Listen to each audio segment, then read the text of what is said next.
Hello KFC SuperCoachers and welcome to round 15. It is a tough week. We have so many dramas to deal with this round. Let's run through who to buy, hold and sell.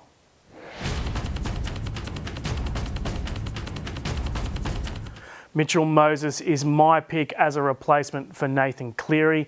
There's a lot to like. He can go large, he's got a good bye schedule, he's got lots of good matchups coming up. The issue, of course, is does he make that New South Wales Origin team? He's a definite contender, and for that reason, I'll probably wait until next week. Shaun Johnson is another guy who you could bring in for Nathan Cleary. He's turned back the clock. He's absolutely on fire. The drawbacks are that he's got that bye next week.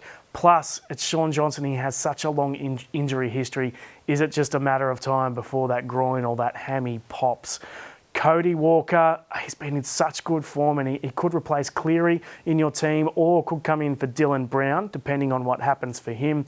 3-round average is in the 90s, so he's looking good. But again, like a lot of people on this list, he is in contention for that New South Wales Origin team. John Bateman has been in sensational form for the Tigers. Got a ton on the weekend, averaging in the mid-60s. Good bye schedule, no Origin. There's definitely a lot to like about him, particularly at that price this week. Let's move on to the holds.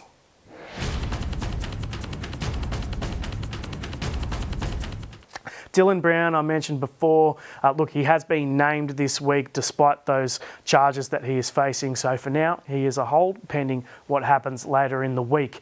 Billy Smith is a popular sell this week, a cheapie from a few weeks ago. Look, I can understand why people are doing it, given his break-even is in the 60s, but he's a crucial extra number for next week's buy. And just a final quick one on David Fifita, not named this week due to delayed concussion symptoms. I think he is a hold though, given how far ahead he is in that 2RF position.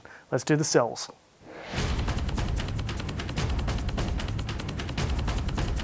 Nathan Cleary out for 6 weeks, so I don't see any scenario where you would be holding Nathan Cleary, even if you are a head-to-head player. Cameron Murray has been on the sell list for weeks, probably months. It's finally time for him to go if you do still own him, given he's out this week with that groin injury, plus he's got all those Origin matches coming up as well. Finally, Jack de Belin picked up a concussion on the weekend, so he's out this week. With the bye next week, that means he misses 2 weeks in a row, so I think he is a sell. That is it for Buy, Hold, Sell round 15. We'll catch you for the Game Day podcast at 11 a.m. on Thursday. See you then.